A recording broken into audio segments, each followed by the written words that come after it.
দেখতে দেখতে চলে এলো বাঙালির দুর্গাপুজো। আর সেই কারণেই আমরা চলে এসেছিলাম মলে শপিং করতে।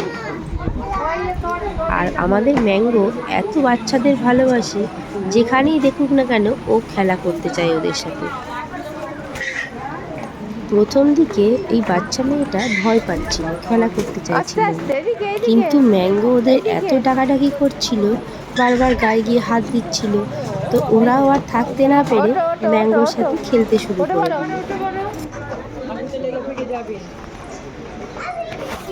আর এই ফ্লোরগুলো এত স্লিপারি যে ও বারবার পড়ে যাচ্ছিল।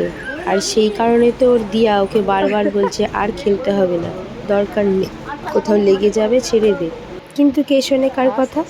ও ছাড়বে না খেলা করা, ও সে খেলা করেই যাচ্ছিল। ওই দেখো, আবার ওইদিকে একজনকে দেখতে পেয়েছে, তো তাকে দেখে ওই দিকে আবার চলে যাচ্ছে ওর সাথে খেলা করবে। তাহলেই বোঝো। তো চলো, আমাদের এখন শপিং করা হয়ে গেছে, তো আমরা এখন বাড়ি চলে যাই। আর অন্য কোনো একদিন ভিডিওতে তোমাদের দেখাবো আমি কী কী কিনেছি। টাটা।